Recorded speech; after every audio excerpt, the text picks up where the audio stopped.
ಈ ದೇಶದಲ್ಲಿ 17-18 ಬಾರಿ ಗಜನಿ ಮೊಹಮ್ಮದ್ ಗೋರಿ ಮೊಹಮ್ಮದ್ ಈ ದೇಶದಲ್ಲಿ ಆಕ್ರಮಣವನ್ನು ಮಾಡಿದ, ದಾಳಿಯನ್ನು ಮಾಡಿದ. ಸೋಮನಾಥ ಮಂದಿರ ಇವತ್ತಿಗೂ ಆ ದೇಶ ಭಿಕ್ಷುಕರ ದೇಶ.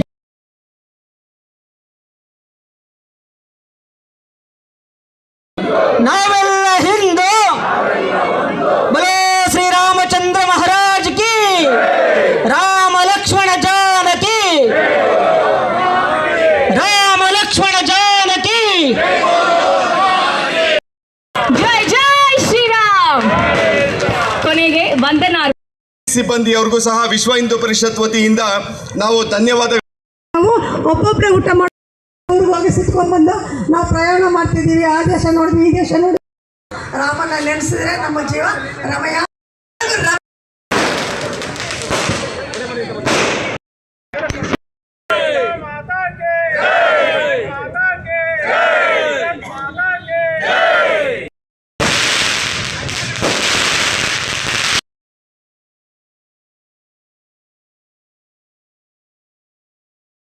ಇದು ಬೆಂಗಳೂರು ನಗರದ ಒಂದು ಕೃಷ್ಣರಾಜಪುರ ಜಿಲ್ಲಾ ವತಿಯಿಂದ ವಿಶ್ವ ಹಿಂದೂ ಪರಿಷತ್ ವತಿಯಿಂದ 5ನೇ ವರ್ಷದ ರಾಮೋತ್ಸವ ಕಾರ್ಯಕ್ರಮವನ್ನು ಶೋಭಾಯಾತ್ರೆಯ ಮೂಲಕ ಈ ಕಾರ್ಯಕ್ರಮವನ್ನು ಹಮ್ಮಿಕೊಂಡಿದ್ದೀರಿ.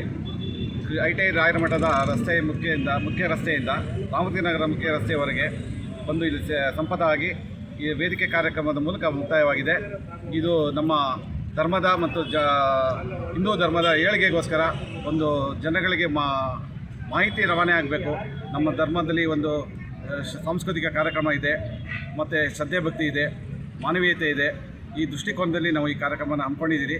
ಇದು 5ನೇ ವರ್ಷದ ಕಾರ್ಯಕ್ರಮ ಆದ್ದರಿಂದ ಅಪಾರ ಸಂಖ್ಯೆಯಲ್ಲಿ ನೆರೆದಿತ್ತು, ಜನಸಾಗರವೇ ನೆರೆದಿತ್ತು ಶೋಭಾಯಾತ್ರೆಯಲ್ಲಿ.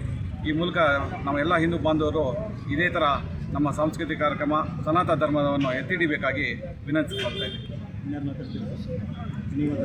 ನನ್ನ ಹೆಸರು ಲೀಲಾ ಅಂತ ಹೇಳಿ, ಕಳೆದ 20 ವರ್ಷದಿಂದ ವಿಶ್ವ ಹಿಂದೂ ಪರಿಷತ್ನಲ್ಲಿದ್ದೀವಿ. ಕುಸುಮಕ್ಕ ಅಂತ ಮೇಲೆ ನಿಂತಿದ್ದಾರಲ್ಲ, ಅವರೇ ಮೊದಲಿಂದ ಗೈಡ್ ಮಾಡ್ಕೊಂಡು ಬಂದಿದ್ದು. ಕಶಕ್ತಿಯಾಗಲಿ, ತುಂಬ ಜನ ಎಲ್ಲರೂ ಗೈಡ್ ಮಾಡಿರೋದ್ರಿಂದ ನಾನು ಲೀಲಾ ಅಂತ ಹೇಳಿ. ಬಟ್ ಇದು ಬಂದು 5ನೇ ವರ್ಷದ ಸಮಾರಂಭ. 2 ವರ್ಷ ಮಳೆ ಬಂದು ಮಳೆ ರಾಯ ಬಂದು ಸ್ವಲ್ಪ ಅದು ಇದು ಆಯಿತು. ಬಟ್ ಈ ವರ್ಷ ತುಂಬ ಅದ್ಧೂರಿಯಾಗಿ ನಡೆದು ಬಂದಿದೆ. ಇಷ್ಟು ಚೆನ್ನಾಗಿ ಆಗುತ್ತೆ ಅಂತ ಅಂದ್ಕೊಂಡೇ ಇರಲಿಲ್ಲ. ಸುಮಾರು 3,000 - 4,000 ಜನ ಸೇರಿದರು. ಪ್ರತಿಯೊಂದು ಹೆಜ್ಜೆನಲ್ಲೂ ಎಲ್ಲರೂ ಗೂಡಿ ಎಲ್ಲರೂ ಒಂದಾಗಿ ಬಂದು ಈ ಸಮಾರಂಭ ತುಂಬ ಚೆನ್ನಾಗಿ ನಡ್ಕೊಂಡು ಬಂದಿದೆ. ಸೊ ಆ ರಾಮನ ಸೇವೆ ಇಲ್ಲಿಂದ ನಮ್ಮ ಕೂಗು ಆ ರಾಮನ ಪಾದಕ್ಕೆ ಸೇರಿದೆ ಅಂದ್ಕೊತೀವಿ. ಸೊ ಇದು ಈ ರಾಮೋತ್ಸವ ಬಂದು ಗಿರೀಶ್ ಜಿ ಅವರಿಂದ ಶುರುವಾಗಿದ್ದು ಇದು 5ನೇ ವರ್ಷ. ನಾವೆಲ್ಲರೂ ಕೂಡಿ ಮಾಡ್ತಾ ಇದ್ದೀವಿ. ವಿಶ್ವ ಹಿಂದೂ ಪರಿಷತ್ತಿಂದ ಆಗಲಿ, RSS ಆಗಲಿ, ಎಲ್ಲರೂ ಸೇರಿ ಮಾಡ್ತಾ ಇದ್ದೀವಿ. ಇದೆಲ್ಲ ನಮ್ಮ ಸೌಭಾಗ್ಯ. ಈಗಾಗಲೇ ತಿಳಿಸ್ಕೊಟ್ಟಂಗೆ ಇದು KR ಪುರಂ ಕೃಷ್ಣರಾಜಪುರಂನ ವಿಶ್ವ ಹಿಂದೂ ಪರಿಷತ್ ಕಡೆಯಿಂದ ನಡೆದಿರುವಂಥ 5ನೇ ವರ್ಷದ ರಾಮೋತ್ಸವ. ಭಾಳ ವಿಜೃಂಭಣೆಯಿಂದ ಈ ಒಂದು ಉತ್ಸವ ನಡೆದಿದೆ. ಎಲ್ಲಿ ನೋಡಿದರೂ ಅಲ್ಲಿ ಕೇಸರಿಯ ಒಂದು ಬಾವುಟ ಆಗಿರ್ಬೋದು, ಕಲರ್ ಆಗಿರ್ಬೋದು, ಎಲ್ಲ ಕಡೆ ಪ್ರದರ್ಶನ ಆಗಿದೆ. ಈ ಒಂದು ಶೋಭಾಯಾತ್ರೆಯಲ್ಲಿ ಬಾಲರಾಮ ಮತ್ತು ರಾಮನ ಒಂದು ಟ್ಯಾಬ್ಲೋ ಜೊತೆಯಲ್ಲಿ ಒಂದು DJ ಈ ರೀತಿಯ ಒಂದು ಕಾರ್ಯಕ್ರಮ ಸುಮಾರು 3 ಗಂಟೆಗೆ ಶುರುವಾಗಿ 8 ಗಂಟೆಗೆ ಇಲ್ಲಿ ವೇದಿಕೆಯ ಮುಖಾಂತರ ಕೊನೆಗೊಂಡಿದೆ. ಈ ಕಾರ್ಯಕ್ರಮದಲ್ಲಿ ಒಂದು ಪಾಲ್ಗೊಂಡ ಎಲ್ಲರಿಗೂ ಶ್ರದ್ಧಾಭಕ್ತಿಯಿಂದ ನಾವೆಲ್ಲ ಹೊಂದಿಸ್ತೀವಿ. ಮತ್ತೊಮ್ಮೆ ನಾವೆಲ್ಲರೂ ಈ ಕಾರ್ಯಕ್ರಮಕ್ಕೆ ಸೇರೋಣ. ಇನ್ನಷ್ಟು ಜನ ಈ ಕಾರ್ಯಕ್ರಮಕ್ಕೆ ಬಂದು ಒಂದು ನಾವೆಲ್ಲ ಹಿಂದೂ ಅನ್ನೋ ಒಂದು ಕೂಗನ್ನು ಸಾರಿ ಹೇಳೋಣ ಅಂತ ಹೇಳಿ ವಂದಿಸ್ತೀವಿ. ಧನ್ಯವಾದ.